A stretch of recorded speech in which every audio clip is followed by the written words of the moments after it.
Welcome to This Explainer. Today, we're unpacking the fascinating, entirely organic rise of the Indian national movement, pulling directly from these detailed historical notes. We're going to look closely at the exact catalysts, the policies, and the personalities that took a massive, incredibly diverse subcontinent and turned it into a unified force demanding self-determination. Let's get right into it. So, here is our quick roadmap for today. We'll start with the seeds of nationalism, move into the rule of the viceroys, check out the precursors to the Congress, cover the birth of the INC, and finally wrap up with the safety valve theory. Section 1. The Seeds of Nationalism. Building the Collective Consciousness. Okay, so how exactly does a population of millions just begin to think as one unified entity? Well, according to our source material, nationalism absolutely was not an overnight event. Instead, it was a collective consciousness that steadily brewed in the second half of the 19th century. It wasn't just some sudden political epiphany, It was a massive psychological shift, deeply rooted in major changes to how the country was actually being run and how people were interacting with each other every single day. Let's look at the real ingredients of this pressure cooker. First up, we've got a unified administration. The British codified the Penal Code around 1860, which basically meant people across totally different regions were now facing the exact same highly exploitative system. Then, the 1835 Macaulay Minute made English the official language, and ironically, this gave educated Indians from completely opposite ends of the country a way to actually speak to each other. Add to that the rise of the press spreading Western philosophies and the railways physically integrating rural markets. And finally, international events were hugely motivating. Seeing an Asian country like Japan defeat Russia in 1904, that proved to Indians that European powers were definitely not invincible. It's a fascinating paradox, and it's hidden right here in these handwritten historical records.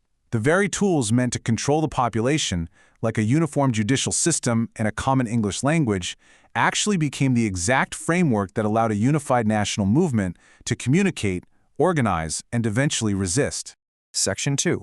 Rule of the Viceroys. The colonial pendulum of oppression and reform. Now, the heat really got turned up by the men in charge.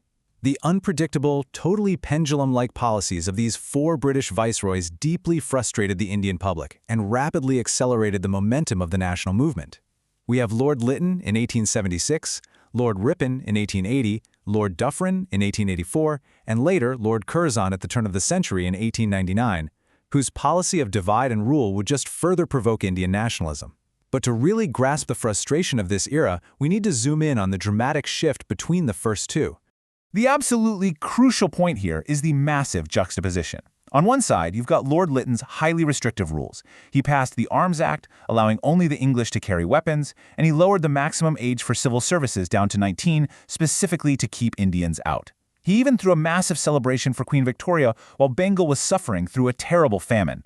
But then Lord Ripon takes over in 1880. Known as the Reformer Viceroy, he immediately repeals Lytton's oppressive acts. He passes the first Factory Act to protect children and introduces local self-government. This massive policy whiplash, going straight from totally oppressive to reforming, left the Indian populace politically awakened but completely unsettled about their future. The whiplash was severe. A perfect example is Lytton's Vernacular Press Act, which outright banned local language publications. Indian leader S.M. Banerjee famously described this as a sudden and devastating bolt from blue. Just imagine having the primary avenue for regional political discussion simply outlawed overnight. But you know what? This didn't crush the spirit of the people. Instead, it forced them to look for larger, way more organized ways to push back. Section 3.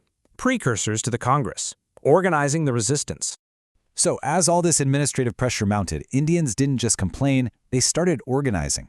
Before 1885, regional groups became the crucial training ground for national politics. You had M.G. Ronaday establishing the Pune Sarvajanik Sabha in 1870, followed by the India League and the Indian Association. These groups actually pushed for all India demands, like holding simultaneous civil service exams in India and England. And right as the Congress was forming, the famous Bombay Trio established the Bombay Presidency Association.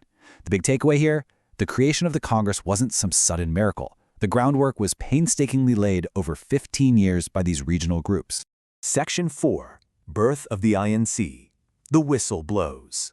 All of this regional momentum finally coalesced into a single, unified platform. The pressure cooker was finally venting. In 1885, a retired British civil servant named A.O. Hume invited political leaders to form an all-India organization. Its name was later changed to the Indian National Congress at the suggestion of Dadabhai Naoroji. Interestingly enough, our notes point out that the word Congress, meaning Assembly of People, was actually taken from the American Constitution. Now, the first session was originally supposed to be in Pune, but an outbreak of the plague forced them to shift to Bombay, where W.C. Banerjee became its very first president. The stated objectives were noble: to integrate various sections of Indian society and promote a feeling of nationalism. But what is truly stunning in our source material is this highly specific number. Just 72 delegates participated in that very first session of the Congress. Think about that. In a country where the census counted over 250 million people, only 72 individuals sat in a room in Bombay to forge a national movement. It is a powerful reminder that massive historical shifts often start in incredibly small rooms. And because of these incredibly humble beginnings, Viceroy Lord Dufferin dismissively mocked the Congress as a microscopic minority. Talk about a severe miscalculation of the momentum building underneath the surface. Dufferin saw those 72 delegates and just assumed they posed no threat and held absolutely no real influence over the vast subcontinent.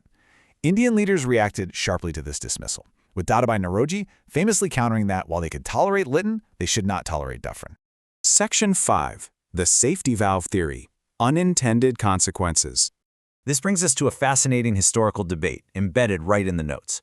Why would A.O. Hume, a British civil servant, want to help organize an Indian political body in the first place?